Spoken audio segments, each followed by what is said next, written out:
ഇന്നിപ്പോൾ ഈ വിഷയത്തിൽ ഏറ്റവും പുതിയതായി വന്നിട്ടുള്ള വാർത്ത അതുകൂടി പരിഗണിച്ചും പരിശോധിച്ചും തന്നെ പോകേണ്ടതുണ്ട് എന്ന് വിചാരിക്കുന്നു. ഞാൻ അതിലേക്ക് പോകാമെന്ന് വിചാരിക്കുകയാണ്. കണ്ണൂരിൽ സർക്കാരിൻ്റെ മേഖലാതല യോഗത്തിൽ മുഖ്യമന്ത്രി ഇതേക്കുറിച്ച് ഇന്ന് പ്രതികരിച്ചിട്ടുണ്ട്. അതിപ്പോൾ വാർത്തയായി മാധ്യമങ്ങളിൽ വന്നിട്ടുണ്ട്. അദ്ദേഹം പറഞ്ഞതിനെ ആ നിലയിലാണോ മാധ്യമങ്ങൾ സമീപിച്ചത് എന്നതും മറ്റൊരു ചർച്ചാ വിഷയമായി മാറാനും ഇടയുണ്ട്. മുഖ്യമന്ത്രിയുടെ വാക്കുകളിലേക്ക്. തിരുവനന്തപുരം മെഡിക്കൽ കോളേജുമായി ബന്ധപ്പെട്ട് വന്ന വാർത്തയിലെ തെറ്റായ ഒരാളാണെന്ന് ആരും പറയുന്നില്ല. നല്ല അർപ്പണബോധത്തോടെ ജോലി എടുക്കുന്ന ആളാണെന്ന് തന്നെയാണ് പറയുന്നത്. പൊതുവെ അങ്ങനെയാണ് അഭിപ്രായം കിട്ടുന്നത്. പക്ഷെ അദ്ദേഹത്തെ ഉപയോഗിച്ചുകൊണ്ട് ഇപ്പൊ നടന്നതെന്താ?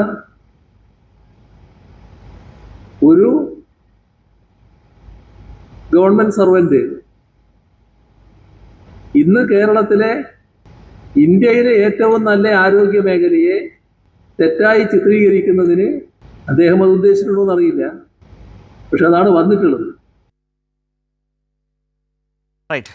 മുഖ്യമന്ത്രി ഇതേക്കുറിച്ച് പ്രതികരിച്ചതിലെല്ലാം ഉണ്ട്. ഞാനത് പറയാൻ കാര്യം, ഞാൻ ഈ ചർച്ചയിലേക്ക് വരുന്നതിന് മുമ്പ് ഒരു ചാനൽ എഴുതി കാട്ടിയത് ഡോക്ടർ ഹാരിസിനെ വിമർശിച്ച് എന്ന മട്ടിലോ മറ്റോ ആണ് മുഖ്യമന്ത്രി പറഞ്ഞതിനെ. മുഖ്യമന്ത്രി പറഞ്ഞ ആ ഭാഗം നമ്മളൊക്കെ കേട്ടത് തന്നെയാണ്. ഞാൻ വിചാരിച്ച ഓർഡർ ഒന്ന് മാറ്റി പിടിക്കുകയാണ്. കാരണം ആദ്യം ഞാനൊന്ന് ശ്രീ ജയചന്ദ്രനിലേക്ക് ഒരു ക്വിക്ക് റെസ്പോൺസ് വളരെ ചുരുക്കി. താങ്കൾ മുഖ്യമന്ത്രി പറഞ്ഞത് ഈ വിഷയവുമായി ബന്ധപ്പെട്ട് താങ്കൾ ഏത് നിലയിലാണ് സമീപിക്കുന്നത്, സ്വീകരിക്കുന്നത്?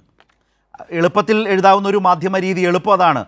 ഡോക്ടർ ഹാരിസിനെ വിമർശിച്ച് മുഖ്യമന്ത്രി, യഥാർത്ഥത്തിൽ ഡോക്ടർ ഹാരിസിനെ വിമർശിച്ചുകൊണ്ടുള്ള ഒരു നടപടിയാണ് മുഖ്യമന്ത്രി സ്വീകരിച്ചത്. മുഖ്യമന്ത്രി ഏത് തരത്തിലാണ് ഈ വിഷയത്തെ സമീപിച്ചതെന്നാണ് താങ്കൾ കരുതുന്നത്?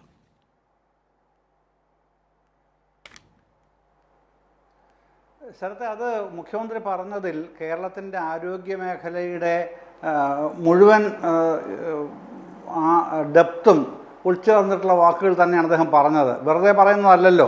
വെറുതെ പറയുന്നതല്ലെന്ന് പറഞ്ഞാൽ ഈ നമ്മുടെ ഇത്തരത്തിലുള്ള വാദങ്ങളും പിന്നെ വിവാദ റീലുകളും വീഡിയോകളും ഒക്കെ കാണുമ്പോൾ വാസ്തവത്തിൽ നമുക്ക് പുച്ഛം തോന്നി ചെയ്യുന്നവരോട്.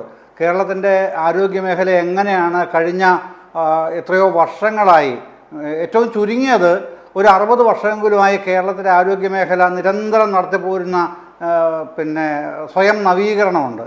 ആ നവീകരണം ഏതെങ്കിലും ഗവൺമെൻറ് തലത്തിൽ പെട്ടെന്ന് പൊടുന്നനെ ഉണ്ടായതൊന്നുമല്ല.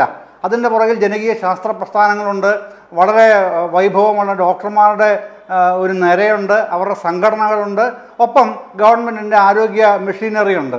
അങ്ങനെ വളരെ നെടുനാളത്തെ അശ്രാന്ത പരിശ്രമം കൊണ്ട് നമ്മൾ നേടിയെടുത്തതാണ് കേരളത്തിൻ്റെ ആരോഗ്യരംഗത്തെ മികവ്. അത് ഇന്ത്യയിൽ മാത്രമല്ല, ഏഷ്യൻ രാജ്യങ്ങളിൽ തന്നെ നമ്പർ 1 ആണെന്നുള്ളത് തെളിയിക്കപ്പെട്ട് കഴിഞ്ഞതാണ്. അവിടെയാണ് ഇങ്ങനൊരു പുതിയ പ്രശ്നം വരുന്നത്. ഈ പ്രശ്നത്തിലേക്ക് മാത്രം പെട്ടെന്ന് ചോദിച്ചുകൊണ്ട് ആ വിഷയത്തിലേക്ക് മാത്രം വരികയാണ്. ഇപ്പോൾ ഡോക്ടർ ഹാരിസ് പറഞ്ഞ വിഷയം, ആ വിഷയം ആരാണ് പരിഹരിക്കേണ്ടത്? ആരോഗ്യമന്ത്രി വീണ ജോർജ് ആണോ? അല്ലെങ്കിൽ ഡയറക്ടർ ഓഫ് മെഡിക്കൽ എഡ്യൂക്കേഷൻ ആണോ? സംസ്ഥാന സർക്കാരാണോ? KN ബാലഗോപാലാണോ? അല്ലെന്ന് ആർക്കും അറിയാം. ഇത് പറയുന്ന ആൾക്ക് ഡോക്ടർ ഹാരിസിന് ഉൾപ്പെടെ അറിയാം. ഞാൻ അദ്ദേഹത്തെ വിമർശിക്കുകയല്ല കേട്ടോ. ഈ അത്തരത്തിലൊരു നരേഷൻ ഉണ്ടായതുകൊണ്ട് മാത്രം പറയുകയാണ്. ഇത് മെഡിക്കൽ കോളേജിൽ തിരുവനന്തപുരം മെഡിക്കൽ കോളേജ് ഹോസ്പിറ്റലുമായിട്ട് ബന്ധപ്പെട്ടാണല്ലോ വിഷയം ചർച്ച ചെയ്യപ്പെടുന്നത്. അവിടെ ഒരു ഹോസ്പിറ്റൽ ഡെവലപ്മെൻറ്റ് സൊസൈറ്റി ഉണ്ടെന്നേ. ആ HDS ആണ് ഇത്തരം കാര്യങ്ങൾ ചെയ്യാൻ അധികാരപ്പെട്ടവർ. അതിനാണ് അവർ ജനങ്ങളുടെ നിന്ന് OP ടിക്കറ്റ് 5 രൂപ വാങ്ങുന്നത്. അതിൻ്റെ കോടിക്കണക്കിന് രൂപ അവിടെ നിക്ഷേപമായിട്ട് കിടപ്പുണ്ട്, അക്കൗണ്ടിൽ കിടക്കുന്നുണ്ട്. അതിൽ നിന്നാണ് ഈ പർച്ചേസ് നടത്തേണ്ടത്. അത് നടത്തിയിട്ടില്ലെങ്കിൽ ബന്ധപ്പെട്ടവരെ എന്താണ് ചെയ്യുന്നതെന്നുള്ള അന്വേഷിക്കാനായിട്ട് ഇപ്പോൾ ഡോക്ടർ പത്മകുമാർ അധ്യക്ഷനായിട്ടൊരു കമ്മിറ്റി വെച്ചിട്ടുണ്ടല്ലോ, ആലപ്പുഴ മെഡിക്കൽ കോളേജിൻ്റെ പ്രിൻസിപ്പൽ. അവരത് അന്വേഷിച്ചുകൊണ്ടിരിക്കുന്നുണ്ട്. പക്ഷേ പ്രശ്നം ഇത് മുഴുവൻ വീണ ജോർജിൻ്റെയാണ്, ആരോഗ്യവകുപ്പിൻ്റെയാണ്, പിണറായി വിജയൻ്റെയാണെന്ന് പറയുന്നവർ കണ്ണടച്ച് ഇരുട്ടാക്കിയാൽ കണ്ണടയ്ക്കുന്നവർക്ക് ഇരുട്ടാകൂ, നാടിന് ഇരുട്ടാവില്ല. അത് ഏത് മെഡിക്കൽ കോളേജിലും HDS എന്തിനാണ് വെച്ചിരിക്കുന്നത്? പിന്നെ സാധാരണഗതിയിൽ മറ്റ് ജനറൽ ഹോസ്പിറ്റലാണെന്നുണ്ടെങ്കിൽ 15,000 മുതൽ 25,000 രൂപ വരെ ലോക്കൽ പർച്ചേസ് വാങ്ങിക്കാനായിട്ട് സൂപ്രണ്ടുമാർക്ക് തന്നെ അധികാരം കൊടുത്തിട്ടുണ്ട്. ഇങ്ങനെ ഒരുപാട് നവീകരണങ്ങൾ ആശുപത്രിയുടെ നടത്തിപ്പിൽ വരുത്തിക്കൊണ്ടിരിക്കുന്ന സംസ്ഥാനമാണ് കേരളം. ഒരൊറ്റ ഉദാഹരണം കൂടെ പറഞ്ഞ് നമുക്ക് ആദ്യത്തെ ചർച്ച നിർത്താം. ആദ്യ ഘട്ടം 2-3 മാസം മുമ്പാണ് ഒരു സുഹൃത്ത് ആന്ധ്രയിലെ ഈസ്റ്റ് ഗോദാവരി ജില്ലയിലെ വലിയ ഒരു അരി കച്ചവടക്കാരനാണ്. ആലപ്പുഴ വന്നു. ഞങ്ങൾ തമ്മിൽ സൗഹൃദമുള്ളവരോട് കണ്ടു കഴിഞ്ഞ് അദ്ദേഹത്തിന് പെട്ടെന്നൊരു അസുഖം വന്ന് ആലപ്പുഴ മെഡിക്കൽ കോളേജ് ആശുപത്രിയിൽ കൊണ്ടുപോയി കാണിക്കാൻ, എനിക്ക് സുഹൃത്തുക്കളൊക്കെ ഒരുപാടുള്ള സ്ഥലമാണ്, കാണിക്കാമെന്ന് പറഞ്ഞ് കൊണ്ടുപോയി കാണിച്ചു. അദ്ദേഹത്തെ അന്ന് അവിടെ അഡ്മിറ്റ് ചെയ്തു. പിറ്റേ ദിവസം ഡിസ്ചാർജ് ചെയ്യുകയും ചെയ്തു. പിന്നെ അദ്ദേഹം അത് കഴിഞ്ഞ് 2 ദിവസം കഴിഞ്ഞ് തിരിച്ച് മടങ്ങിയും പോയി.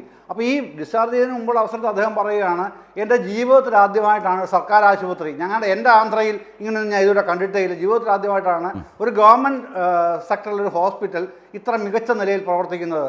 എനിക്കിത് പറയാൻ, എൻ്റെ സുഹൃത്തുക്കളുടെ നാട്ടിൽ പറയാനായിട്ട് 100 കാര്യങ്ങളുണ്ട് ഈ കഴിഞ്ഞ ഒരു ദിവസത്തെ അനുഭവം എന്ന് പറഞ്ഞിട്ടാണ് ആ മനുഷ്യൻ മടങ്ങിയത്. അത് പിന്നെ മറുനാട്ടിലുള്ള ഒരാളാണെന്ന് ഓർക്കണം. അത് അവർക്ക് പോലും അങ്ങനെ ഫീൽ ചെയ്യുന്ന ഒരു തരത്തിൽ ഇവിടെ എന്താണ് ഈ പ്രശ്നം? നമ്മുടെ പിന്നെ ക്വാളിറ്റി ഓഫ് ട്രീറ്റ്മെൻറ്റിൻ്റെ പ്രശ്നമാണോ? അത് അങ്ങനെയല്ലല്ലോ പറയുന്നത്.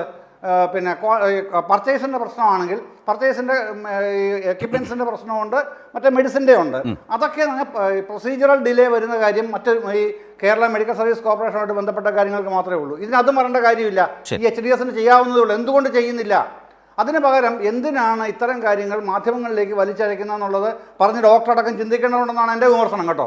ഞാനത് വിമർശന ബുദ്ധിയാ പറയുന്നതാണ്. പിന്നെ ആരോപണമോ എതിർത്തോ അല്ല പറയുന്നത്. ശരി.